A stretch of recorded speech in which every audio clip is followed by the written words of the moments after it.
All right. Member Del Palacio or Member Ortega Romero, are you online with us? This is Devin, present. Okay. Ms. Goodman, please let the record reflect that all members are present with the exception of Member Ortega Romero. All right. Next item is our Pledge of Allegiance. Everyone, please stand and join me in the Pledge of Allegiance.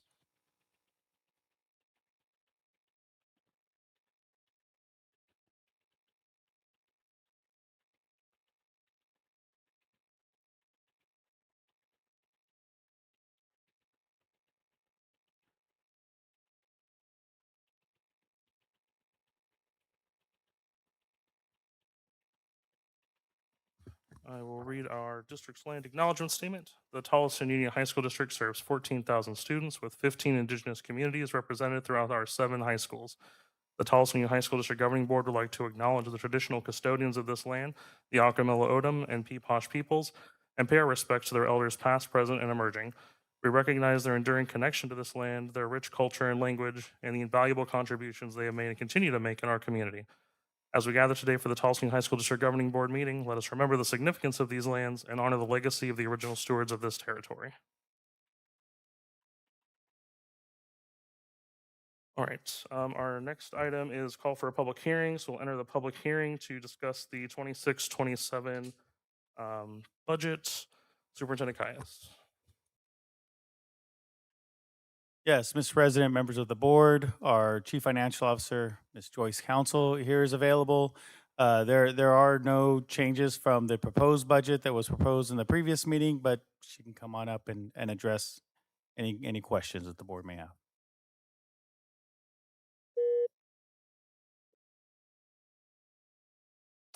Just real quick, Mr. Del Palacio, are you still on, or was that Mr. Ortega Romero? I'm still on. That's me. Okay, I'll let him know. Link alone.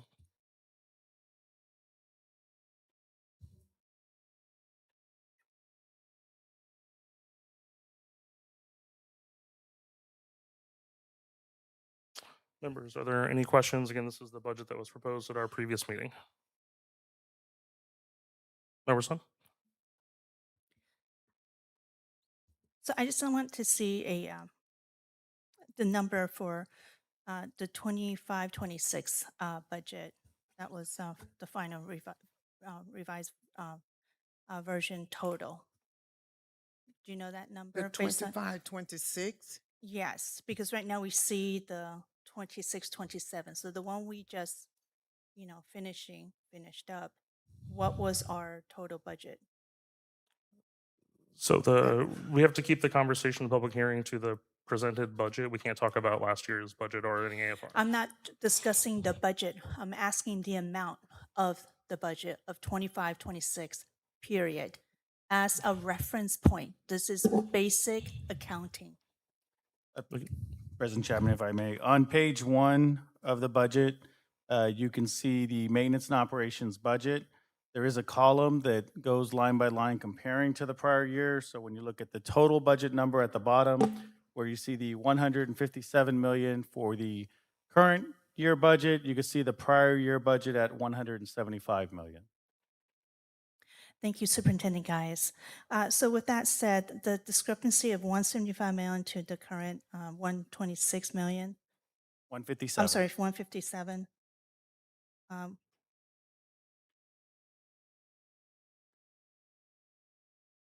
So the difference is $12 million. I'm just curious. Member Sun, President Chapman, 175 minus 157, no, does not equal 12 million. If we're doing a rough number, 18 million would be more accurate. Okay, I stand corrected. Thank you. So with that 18 million, is due to the lack of the approval of the overrides? That is correct, yes. Okay, and what I'm trying to draw out is just that number of how that does affect all of us in the district, ultimately falling down to our students. And what is really important is that we continue and to stay the course and stay focused for the sake of the students, and that politics does not belong to this community that is supporting us. And this is a perfect example, wouldn't you agree? That when we lose sight of what's important and having hijacked narratives affecting the students, this is how it looks like. The teachers that support the students and everything else. With the $18 million moving forward, that is removed. If we were to go into the next year, now again, we're not talking about the budget, we're just talking about basic accounting. I think my concern is that this current budget is going to strain a lot, or we have to cut corners, right? I think we will all agree, and I think we all need to share into that savings. And so moving forward in this year, the new fiscal year, that we need to be more fiscally responsible. You know, that starts with the board members and it goes all the way down. Any frugal spending, extravagance, anything that is above and beyond it's not where we need to go right now. Because if we truly care about the students and knowing our financial situation, I think we can be all in agreement moving forward. We shouldn't be having any more frivolous expendings that we can maybe all sacrifice. And we're talking about all of us, right? So with that said, can you share with us the breaking down of any area that you see coming into this fiscal year 26, 27, and with the legislature coming in, you know, starting in 2027, maybe Prop 123, who knows, or others, that we will be vulnerable of losing further funding. And you can be creative. You can think about the administration. I'm just trying to give the public and the community members of what to expect. I would, President Chapman, board members. Yes, looking at this report that you have there in front of you, $18 million just for FY 26, 27. And if we go on, keep moving forward into the next year, if the bond and the override doesn't pass, it's going to be a dominant effect across the board. Classroom site fund, I don't know what the projection from the state would, what it would be. Maybe Superintendent Kyes would know. At this point in time, we don't know. So like say for a class site funds, there is a potentially that a bill or whatever can straight reduce. Sure, yes. Okay. And in the domino effects, where else do you see that besides classroom site funds?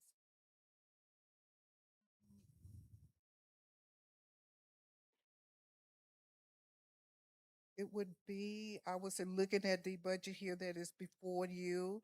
You can look at the operation and maintenance of building, regular education. There is a different, or like 13, there's a negative amount of 13%.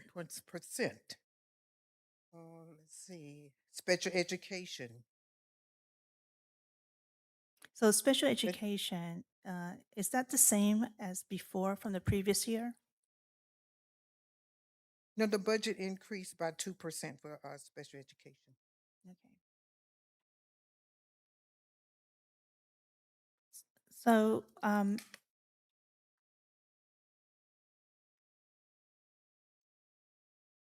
lost my train of thought, but it's a question for the superintendent guys. If there was an emergency, like a building that needs imminent repair from inclement weather damage, who knows, right? We did see one of our feeder schools with their roof being blown off. I mean, let's just say a tornado ran through and there's some damages. Will there be funding for such repair and replacement? Yes, Member Sun, President Chapman, we do have insurance that would then kick in and cover. We just pay our deductible. So, yes, if you're talking about Something that is storm-related damage that would be covered by insurance, we would just pay our deductible, no different than a bus was in an accident, we would pay our deductible, and then the insurance would kick in to pay the cost of that replacement. So anything of that nature is going to be covered by insurance. If you're talking about a building that is falling below minimum adequacy guidelines, that we can reach out to the school facilities board and apply for building renewal grant funds with the school facilities board if we have something that's falling below minimum adequacy guidelines. So for those types of events, there would be resources to go after to support those types of events. School facilities, if that's the answer, across the state, we have districts in disrepair, like, you know, severe needs of repair. They're not taking care of it. I don't want to give out false hope here, but school facility is not something that we can count on, just with honesty, right? And the reality. And you guys are the experts and know that from experience as well. Um, but if insurance is that's going to cover if there's any kind of a damage. But as far as additional, um, you know, space, uh, buildings, any of that, we do need the bond to pass, correct? That is absolutely correct. Understood.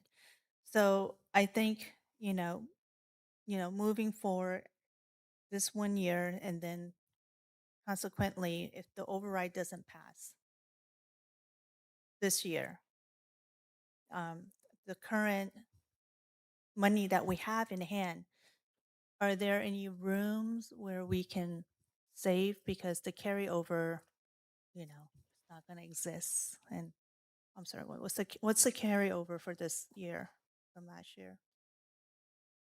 The carryover is on page 1 at the bottom there, $11 million. And the lack of the passing of the override ate that up a little bit. So moving forward, how does the carryover will work? Is there any room for us to save for a rainy day for the next year if the override doesn't pass this time around? I'm asking these questions because I want to make sure. I want to make sure that we can maintain all of you guys. Okay? When we take all of you guys in, we're going to keep you, all of you.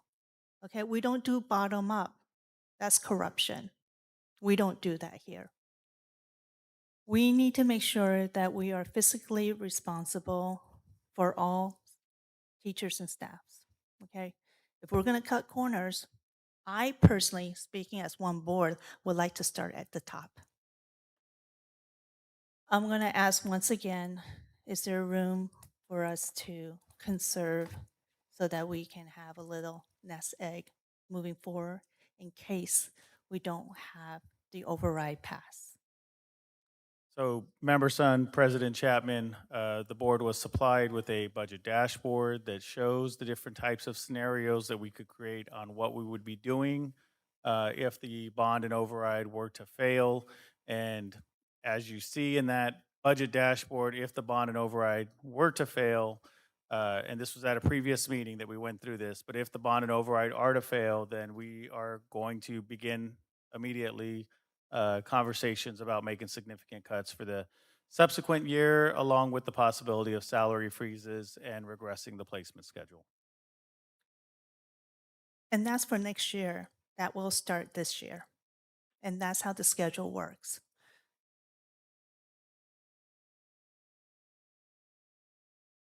Thank you so much.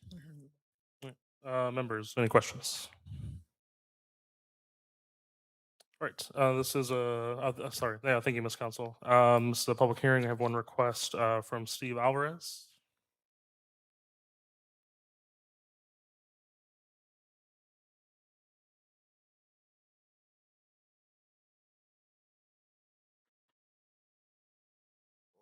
Guy is. You got 2 minutes. Sorry, 2 minutes. Sorry. And Okay. if you could please use the mic All right. for everybody online. All right. So dead cash consists of tax money that was initially based on student counts that did not materialize and so was not used. Tax rates are set based upon student enrollment for the next fiscal year. For example, for the fiscal year 26 Tolleson Union High School District, the estimated cost count at 14,000 students when the actual reported count was between 13,371 and 13,391, minus 600 or more students. That money, which was a tax basis for the no-show, 600 plus students, went into dead cash.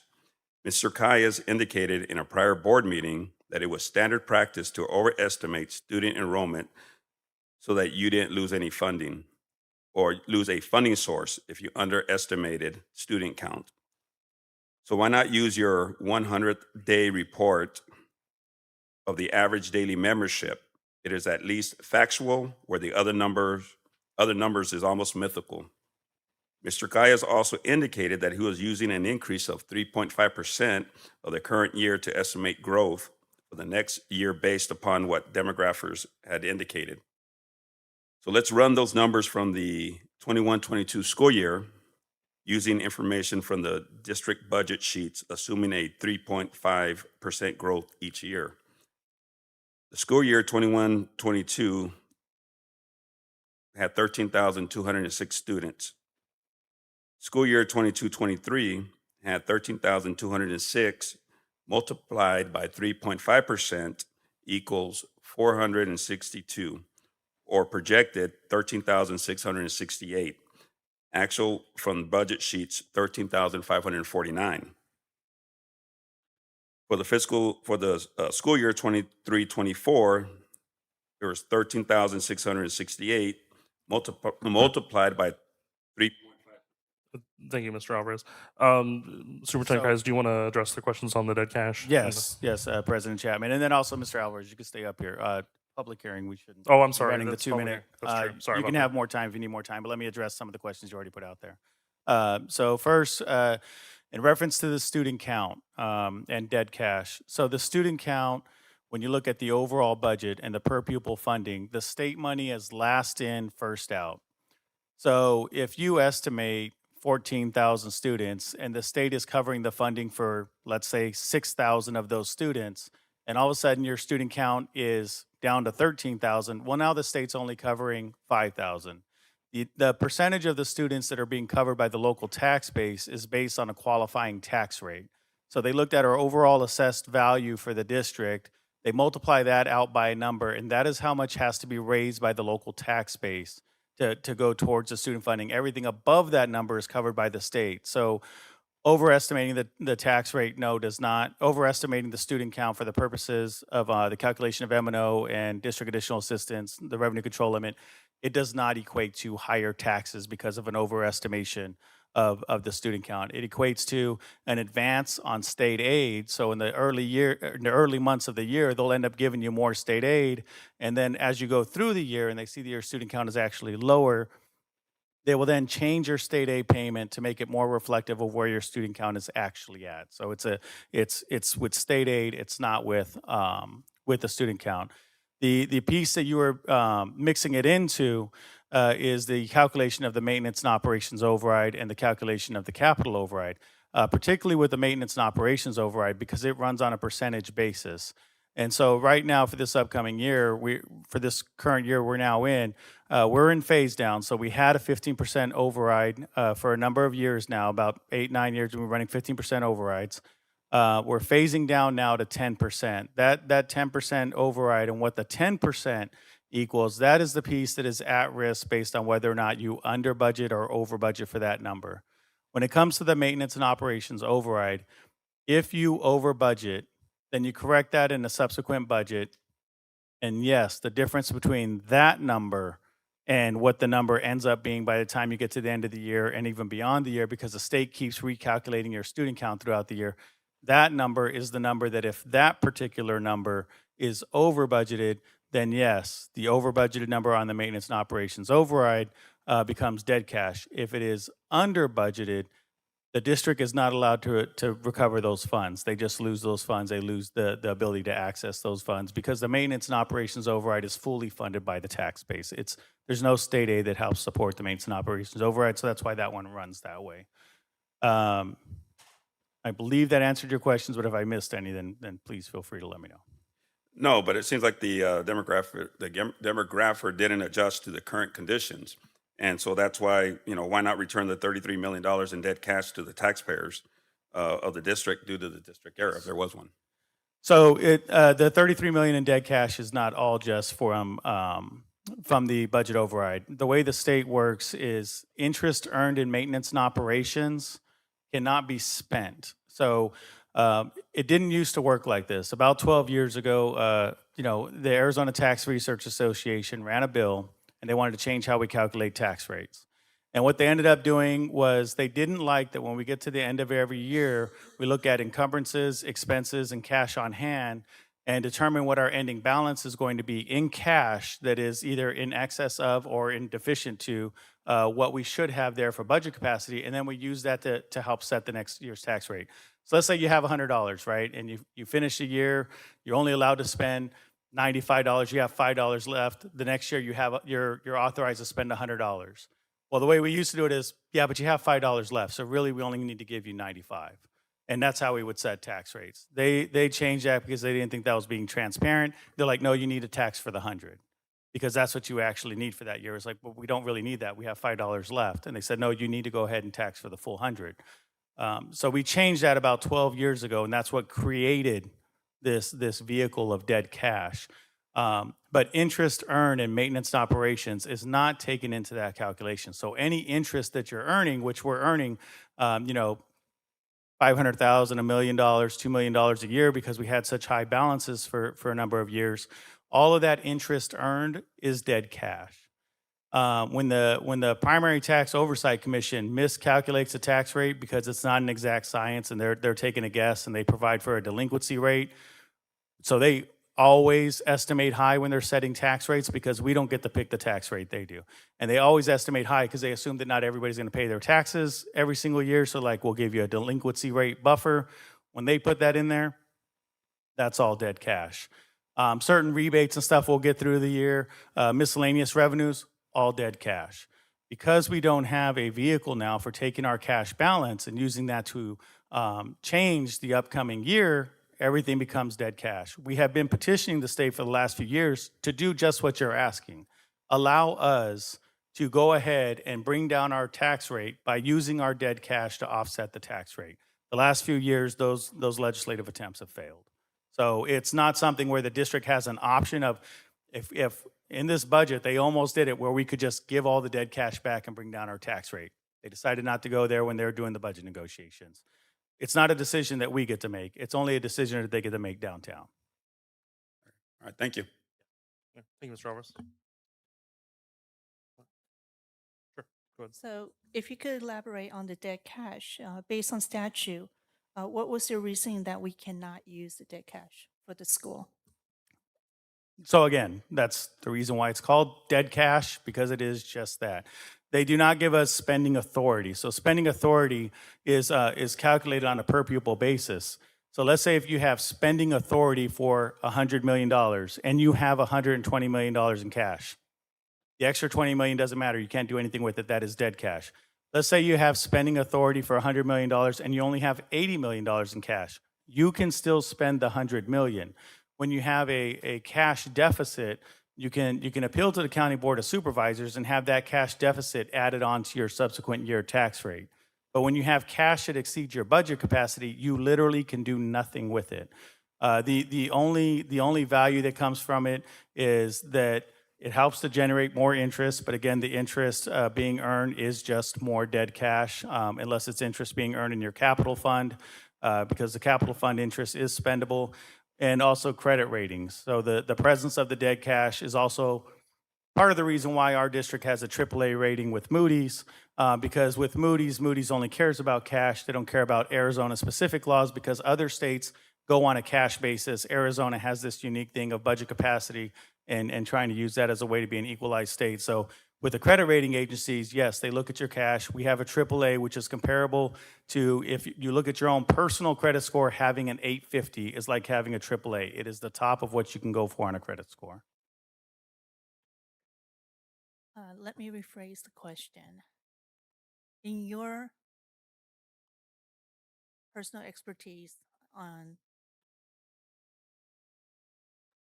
an accountant background, why would the legislature, which is a majority Republican, would pass that bill 12 years ago?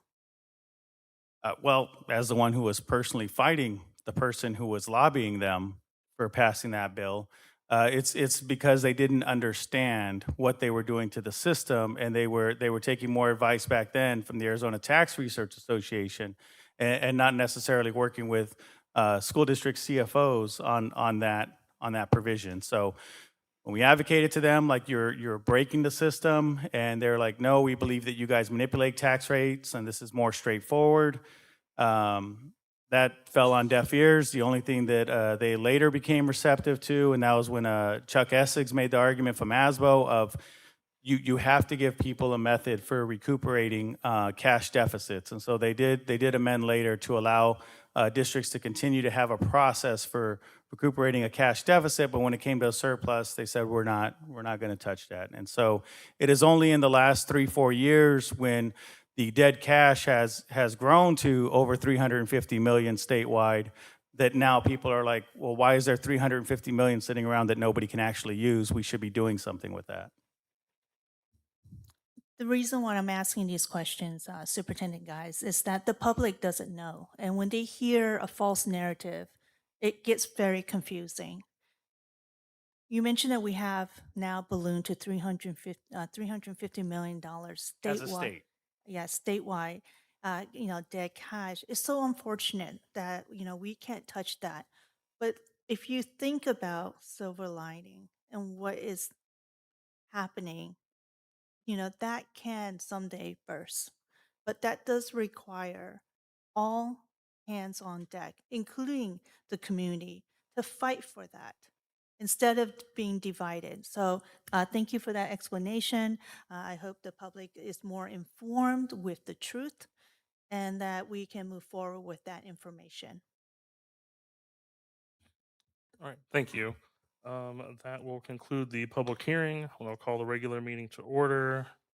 And can I get a motion, or I'll motion to approve the regular agenda? Do I have a second? Second. Thank you.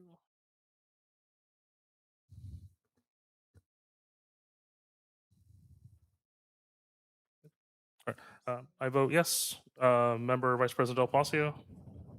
Yes. We're doing the regular agenda right now. I just made a motion to approving the regular agenda. Sorry, Vice President Del Palacio? Yes. Member Ortega Romero?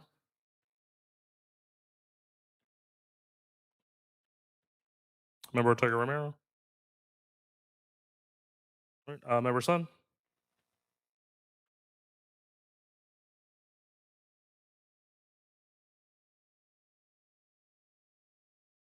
Member Sun, we're just on the motion to approve the regular agenda.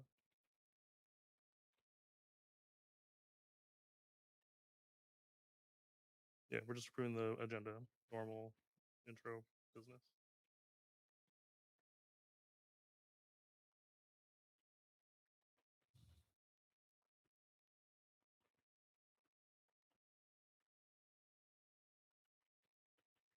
Sorry. You voting yes or no? There's really only yes or no. Okay. Member Ortega Romero, did I hear you call back in? Yes, sorry, that's a yes. Oh, okay. Thank you. Member Dr. Luna. All right, that motion carries. Thank you. All right. As everyone, we moved to a new system. Diligent purchased board docs or agenda system, so we're all kind of working through some of the technology kinks on the agenda piece here. So thanks for bearing with us on the first meeting. We'll go to our summary current events. Superintendent Caius.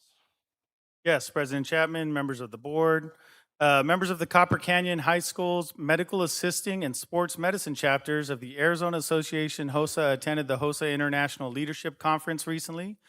Students participated in the healthcare issues exam, physical therapy, nursing assisting, and healthcare administration. HOSA Future Health Professionals is a state and international organization for students interested in and preparing for health careers. The conference included a series of leadership development events like business meetings, campaigning, and election of officers, competitive events, and informative workshops. Sierra Linda football brought home the Blue Bracket Championship at NAU 7-on-7 tournament. After starting the day 0-2, the Bulldogs responded with 4 straight victories, capped by an 8-0 championship win over AZ Compass. The defense sealed the title with a goal line stand in the final moments. Dominique Ross was named MVP of the day, and the big man also competed separately and represented Sierra Linda well, battling hard and showing great effort throughout the day. So congratulations out to their coach and the team. And recently in June, Justina Carnahan, a teacher in the Exceptional Student Services at West Point High School, had the incredible honor of serving as a coach and mentor for Special Olympics, Arizona's youth leadership experience at the 2026 Special Olympics USA Games in Minnesota. Ms. Carnahan attended alongside Malik Hardin, a Special Olympics athlete, and Miguel Presidio, a unified partner, proudly representing Arizona on the national level. So congratulations to them out at that event. On Thursday, June 25th, the Tolleson Union High School District held its summer graduation ceremony at West Point High School. It was a wonderful and efficient celebration as our students, supported by their friends and families, celebrated their accomplishments and completed their high school education by receiving their diplomas. So congratulations to our class of 2026 summer graduates for being able to make that accomplishment. And that is just a few of the updates since our last meeting. Great. Thank you, Superintendent Calles. Member updates. Member Ortega Romero. No update. All right. Member Sutton. Just really excited for the new school year coming before us, and welcoming all the students and teachers return. I personally have been enjoying my summer break with the election cycle. It's so exciting, to participate. So yeah, that's about it. Thank you. Member Dr. O'Hara. No updates from me. Vice President Del Palacio. Yeah, I had the opportunity to attend, support, and give brief remarks at the summer graduation. And again, I was just blown away by our students and all of the families that came out to West Point High School to support that graduation ceremony. It's just so reassuring to see the strength and the support we have from our parents. No matter when our students graduate, they're going to show up for their kids. And so that was a very special event, and I was glad to be there. And so thank you to our staff, and thank you to West Point for hosting the summer graduation. It was phenomenal. Thank you. I also wanted to thank our summer school staff and our team that helped put together the summer graduation. It was a great celebration. I heard from a couple of students really powerful stories. Got to chat with some parents and students out in the parking lot afterwards. They're going on to some phenomenal things. One kid was rushing from graduation to the airport for a band concert series in San Diego, I think it was. So our kids are doing amazing things, when they're with us, and they're certainly doing amazing things when they graduate. So thanks to everyone involved with our summer program.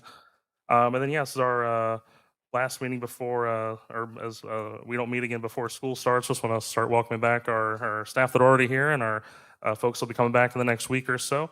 Looking forward to the start of our school year, and just thank you all for the work that we have coming up. And with that, we will move on to our public participation. We do have some requests, so I will call you up, and there's a 2-minute timer for this one. So our first speaker is Dave Briggs. And then following is Sari Rodriguez.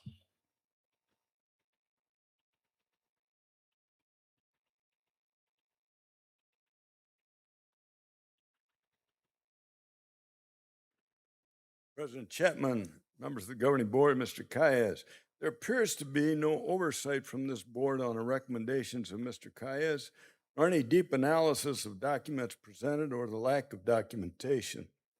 The new budget adjusted the $2.22 secondary class B-bond tax rate number from last year to $2.76. This number was not corrected during the budget revision in December, nor the revision in May. The $2.22 secondary class bond number had been the same for the previous 3 budgets, but the real number from the state differs significantly. Does anyone question this? It appears not. For the previous 2 budget years, the number of FTEs was 485, not revised in December nor May, but lowered on this new budget to 450.5, a drop of 34.5 FTE. Again, which is correct. Is anyone paying attention? 34.5 FTE at $94,000 is enough for $4,000 for 2 years of teacher salaries. Average teacher salary for FY26 was listed as $94,241, not revised in December nor May, but changed to $85,772 for FY26 in the proposed budget, which is correct, $94,241 or the $85,772. Big difference. Who's paying attention? How does the district intend to use, and I think was maybe answered, the $33 million in dead cash? Or what happened to that $80 million surplus? Thanks. Thank you. Again, next speaker is Sari Rodriguez. Following is Susie Moreno.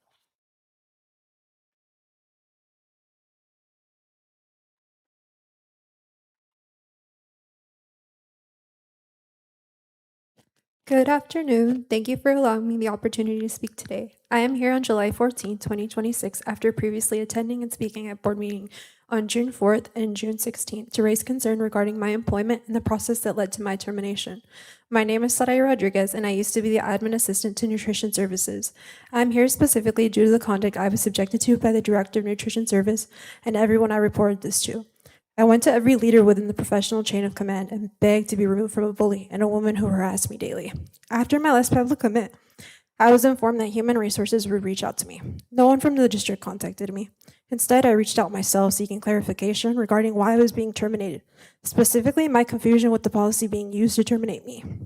My concern is that the process used to justify my termination appears inconsistent with the policy information provided to me.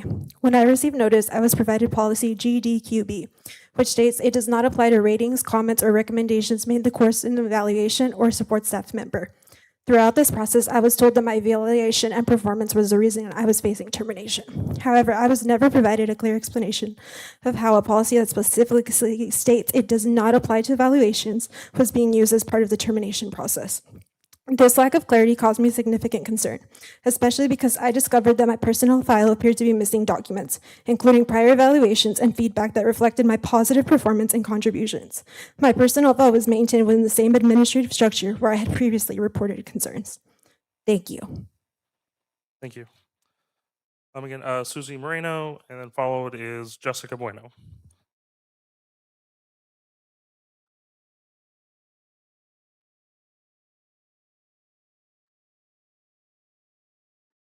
President Chapman, members of the governing board, I hope to get answers from you today. How much is a district paid in legal fees for failed land deals, complaints, lawsuits, taxpayer money? Growth for the district was listed on the failed bond from 2025 as $1,800 over 5 years. Not even close. At one point, approximately $600, but over 5 years, closer to $260. Who's paying attention? The Auditor General's Office in their January 2026 risk analysis report found the district at high risk in the following categories. Operating budget reserve down 34.24%. Capital budget reserve down 94.7%. Capital monies were redirected to operations at 47.47%. They were moved from $19,923,970 to $9,458,162. Why? The school district serves 13,391 students, not 14,000, and an uncertified, unqualified, undignified superintendent making approximately $491,000 or more, while the Los Angeles Superintendent of Schools makes $441,000 dollars and serves 500,000 students. Recent journalistic investigations call into question the validity of the state's school ranking system. What does an A school really mean? Math proficiency for this district is 22%. English proficiency, 29%. Help me understand how a $250 million bond and 15% override will increase student achievement. I've asked before, or we actually started asking about 3 years ago, but I think we really deserve some answers. This is embarrassing. It's shameful. You should care more. Yeah, thank you for your time. Jessica Bueno, followed by Nathan. I don't have a last name. So Nathan, you're next. Good evening, President Chapman, Superintendent Oh, Gaius. give 1 second. Let her sorry. Sorry. Good evening, President Chapman, Superintendent Gaius, and board members. My name is Jessica Bueno. I am the Clean and Green Campaign Specialist with Chispa Arizona. Chispa Arizona is a local nonprofit in Arizona where we are dedicated to empowering Latinx communities to influence policy, protect natural resources, and combat climate change. Through grassroots advocacy and community engagement, we strive for clean air, safe water, and healthy neighborhoods for the communities most impacted by detrimental impacts of climate change. I'm here today to share with you all about our summer program, Plantando Semillas. We had the honor of hosting a dozen students from University High and Phoenix Union. During the last 7 weeks, the youth learned about topics such as civic engagement, voter registration, organizing and advocacy for environmental justice, and how to be great communicators on social and traditional media, all tailored to our youth's unique needs. The session I led was about advocacy, and we learned the importance of sharing our voice and perspective with elected leaders. We learned how to read agendas for public meetings, sign up for public comment, and how to write public comment. So today we are here to practice what we have learned. We want to take this opportunity to speak, and I thank you for allowing me to speak, and I hope you are as proud of your students as I am. Thank you. Thank you. Again, Nathan. Not sure if there's more than one Nathan. Okay, Nathan, and then followed by Camilla Moreno.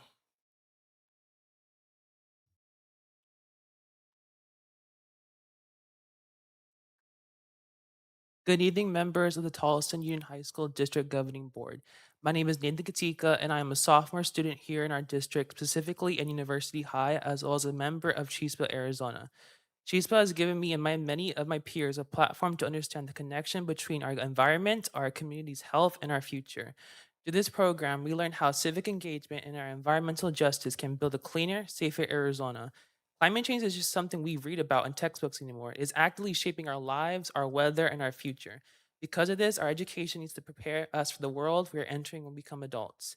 That is why I'm here tonight to respectfully ask the board to recognize the students who are in the hot heat in the summer during the lunch and passing hours, recognizing that our school needs more shading that keeps students out of the heat and taking care of the water fountains that are placed around the campus and actually giving cold water. This would recognize students who are maintaining their education in the high temperature heat. It would show the students and even teachers who you as a district governing board properly recognize this restful temperature. In my own personal experience, I always have to sit in hot outside benches because it's always packed in the cool, well-cared cafeteria. My face is red, and even my own backpack and water bottle is so hot that I can barely touch it or even drink from my water. I love our schools, and I want our education to not be disturbed because of this hot climate. So please don't let me come back or let any other students in the future to come and tell you about this again, and recognize this high temperature and telling you to probably do something about it. Thank you for your time, your leadership, and your continued dedication to the students of Tolleson. Thank you. Thank you. All right, Camilla Moreno, and then next is Andorosnio Pope.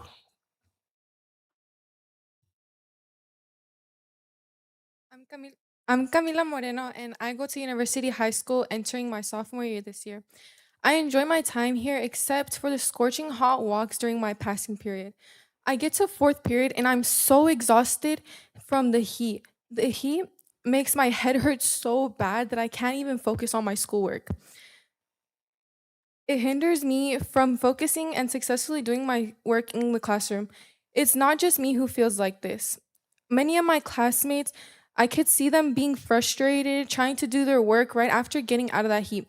I believe adding more shade to campus can improve students' academics as they would be able to get more relief from the heat and focus on their work. It can also decrease the negative attitudes our students may be facing after waiting outside during passing periods. Arizona's daily average heat temp is 104 to 105 in August, which is when students start school. Now being in that heat is excruciating. Being in the heat for even 10 minutes feels terrible. That's why adding some shade, such as trees or shade structures, could be considered in this budget. I look forward to talking about this issue with you more, Superintendent Calles, and thank you all for your time. Thank you.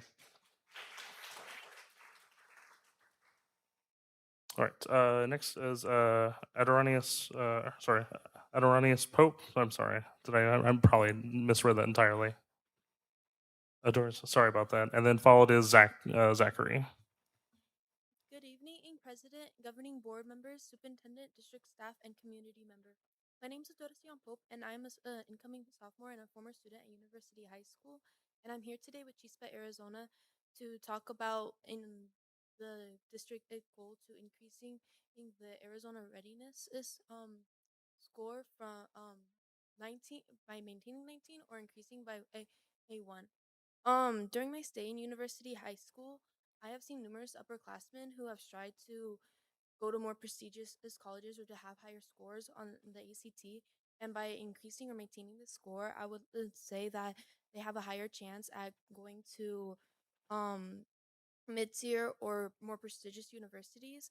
And I want to thank you for maintaining the score or to bring it up, especially as a student who wants to go to ASU or another prestigious or mid-tier university.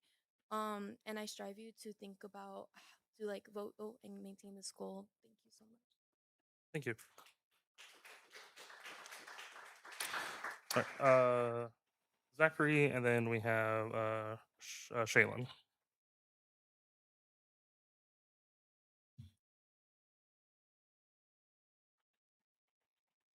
Hello, board.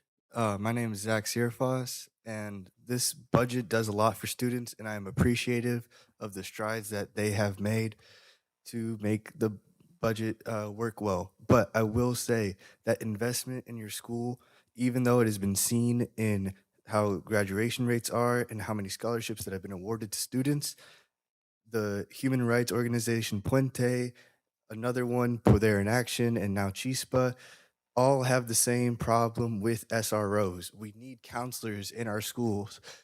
I've had an SRO be there for me, but he couldn't be there for me like a counselor would. What we would get into at the end of the day would be like, yeah, no, I understand how you feel. You are seen, but you need someone else. You need more support. And schools are able to provide that support. And we see it in other schools, school districts and states. I believe that we can connect to students on a personal level, which changes them. And some believe that maybe just more police force can solve this, but time and time again, we see that this isn't the case. When we are able to make interventions and change people's lives, it grows into something much more powerful because they intentionally seek out others like them and support them. I believe in people, and you should too. And that's why you guys work for school board, and I work within the organizations that I work in. I have graduated now, and I'm still in contact with my SRO because he cared about me, and that's a great thing. But that isn't for every student, and I promise you, a counselor would not be in contact with their student after they graduated. They'd just be hoping that they got in contact with another professional. Thank you very much. All right, thank you. All right, Shaylin, and then next is Michelle Morales.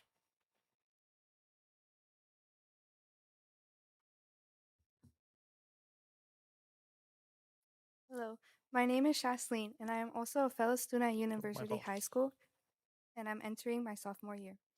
During my freshman year there, I noticed that there are very few water fountains. After noticing this, I believe we should invest some of the budget to add more filtered water fountains to the high school. Most of our filtered water fountains are on red, making them non-drinkable, and there are very few around the campus.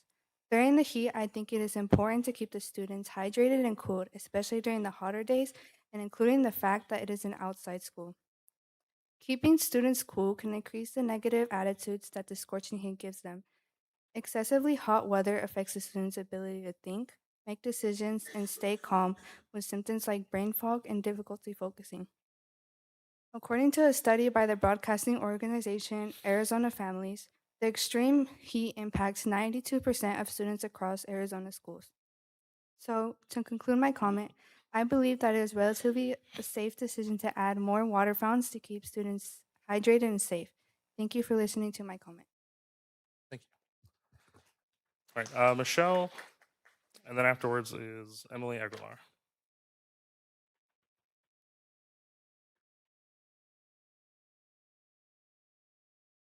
Good evening, President, Governing Board members, Superintendent, District staff, and community members. My name is Michelle Morales. I am in 6th grade going to 7th grade. I play the piano and practice singing. I practice 2 hours of piano and 1 hour of singing a day. In the future, I would probably be interested in learning more about the Tolleson Union High School's music programs because I've heard that they've got a good musical program. Thank you for your time. Thank you. Emily, and then we have Yasmin Hernandez. Good morning. My name is Emily Aguilar. I am an incoming sophomore and I am a student at University High School. Today I am going to speak on how Plantando Semillas has helped me become more confident with sharing my personal opinions to the public. During my time participating in Plantando Semillas, I have learned various things about why it's important to fight for the protection of national parks, such as the Grand Canyon, against mining. I have also learned how to embrace my voice and become a better speaker, which has also helped me in the classroom by communicating with my teachers and peers. Lastly, I have learned many ecosystem-friendly practices that have helped me aid people in my community. Thank you for your time. Thank you. Yasmin, and then next after that we have Frida Moreno.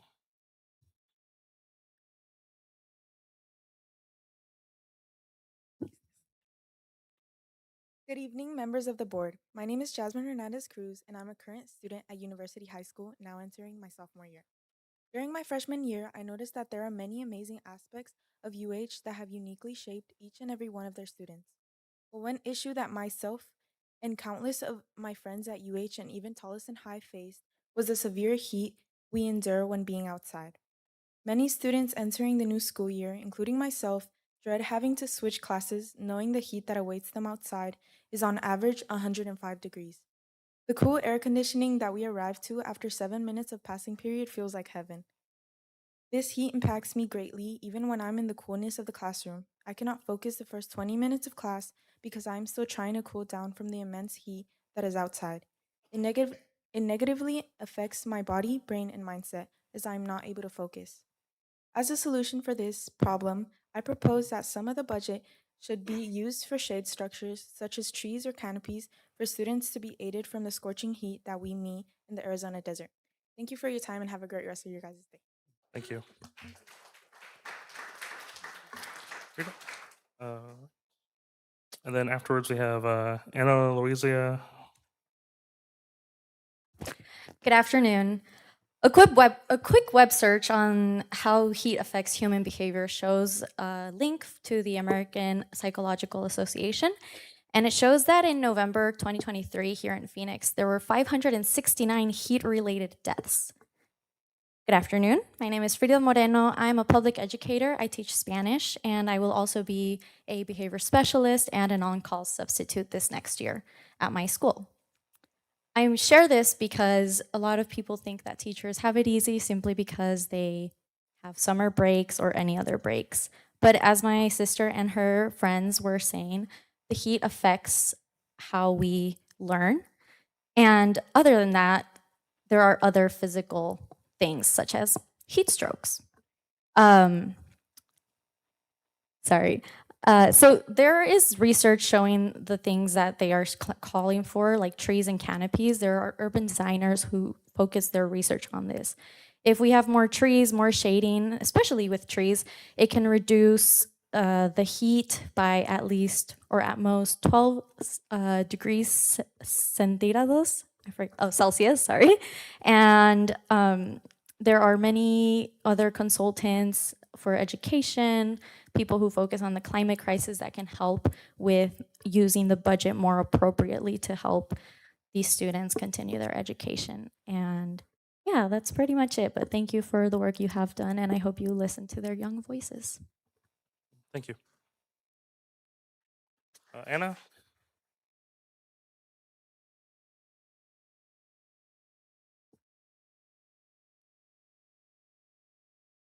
Good evening, President, governing board members, superintendent, and district staff and community members. My name is Ana Loaiza Compean, and I serve as a civic engagement manager with Chispa, Arizona.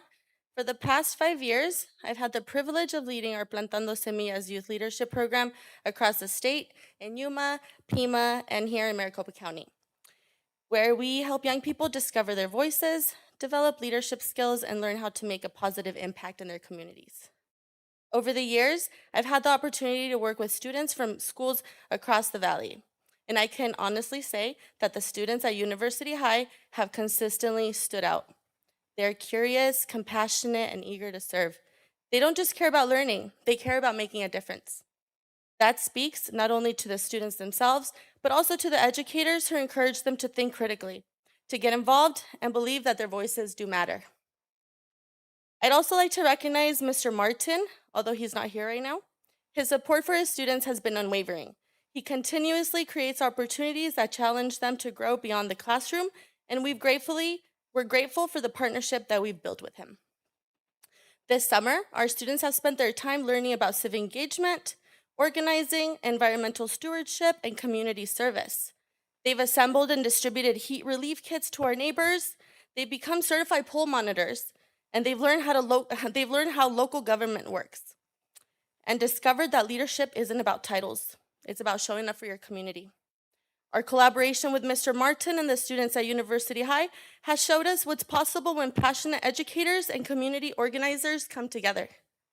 We're grateful for the opportunity to share our work with the governing board today, and we hope that this is the beginning of many opportunities to connect with even more students across the district. To our youth, thank you for showing up, you guys, for speaking up, and for reminding all of us that the next generation. Your 2 minutes is up. Thank you. All right. Thank you all. That concludes our public comment portion. We have a lot of new folks here, so I'll just reiterate, we can't respond or answer anything during the public call because it's not agendized. However, I'm not seeing Ms. Landis, so I will volunteer. Hopefully, Mr. Prez is the principal at Tolleson. Maybe if you can get his email on your way out or or at the end of the meeting, we can connect with you on some of the ongoing projects that are going on there. Mr. Chapman, if I may. Yes. I just want to really quickly thank Chispa and Plantando Semillas for being here and for allowing the students this wonderful opportunity to engage in civic engagement. And it is very powerful. Your voices matter. Thank you so much. Nathan, Camila, Miss Pope, I don't want to mess up your first name, Zach, Sashleen, Michelle, Emily, Jasmine, Miss Moreno, and Miss Anna. Thank you so much for being here. It is very, very important that you are here and your voices are heard, and I hope that you will recognize the power of your voice and that you guys can make a difference, and hopefully some of these solutions that you have brought to us will come to fruition. Thank you, Ms. Bueno. All right. Yeah, again, thank you for coming out. I appreciate the civic action program you went through. And again, I will volunteer Mr. Prez there in the back if you want to raise your hand so our students can see you. Be sure to connect with him before the end of the meeting. With that, we're going to move on to our consent agenda. All right. Members, do I have a motion? I'd like to pull item F12. I also have some requests as well. F1 and F11. Am I hearing a motion? I'd like to make a motion to pull F1, F11, and F12 for discussion. Second.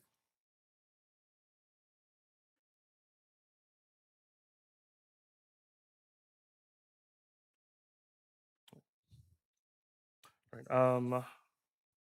Sorry, it's good. Yes.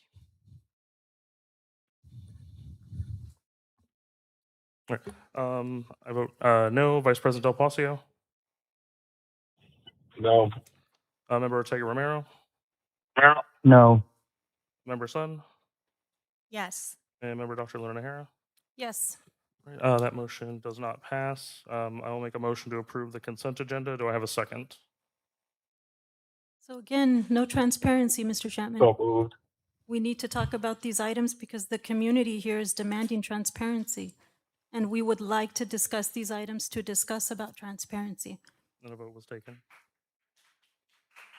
All right.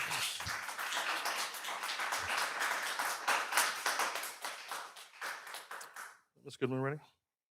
All right, I vote yes. Vice President Del Palacio, Yes. Member Ortega Romero, Yes. Member Sun, No. and Member Dr. Luna Hara. No. All right, that motion carries. All right, our first action item.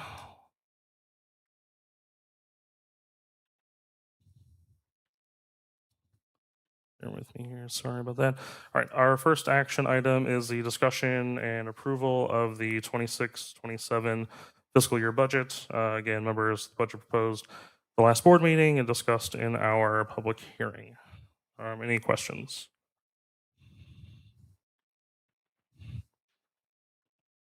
All right, seeing none, I'll make a motion to approve the budget for 26-27. Do I have a second? Second. Thank you. Sorry.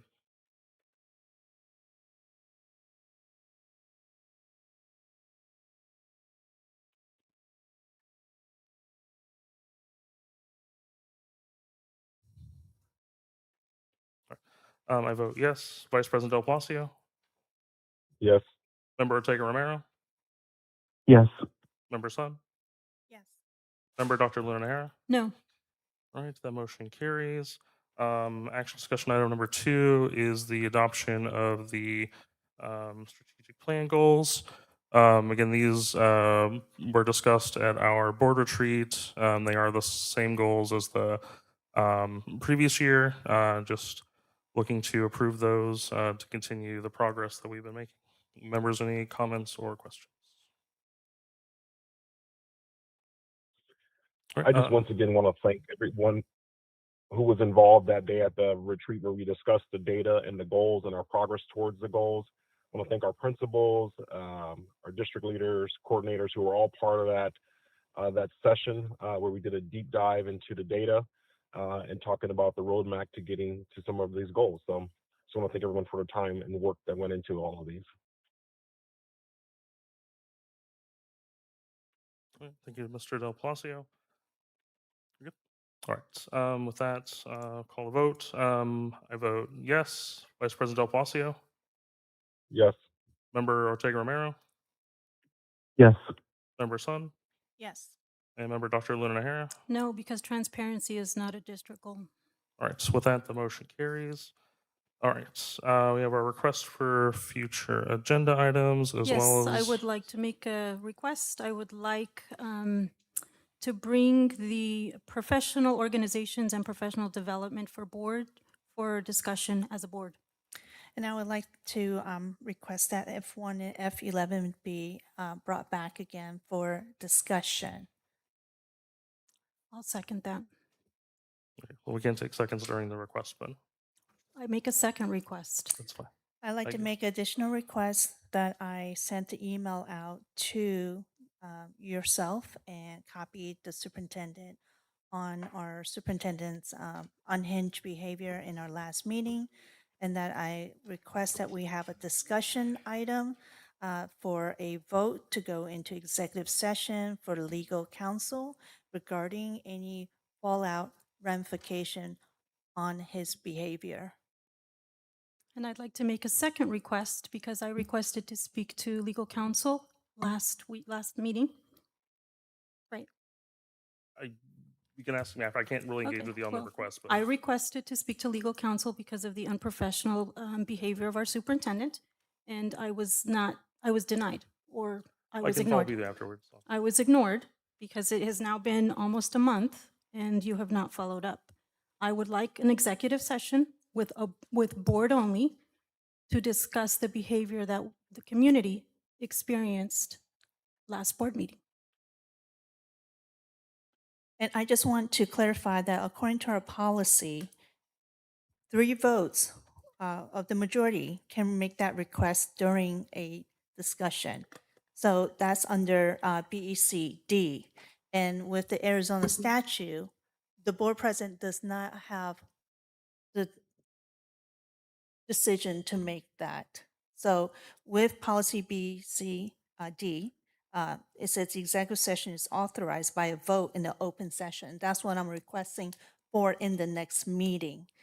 It does not say in our own policy that only board president, the word only is not in here in policy, nor does the state have that as an We can't really discuss the umbrella. items in detail. You I can want make to the clarify request. it because this was unanswered and I brought it to your attention.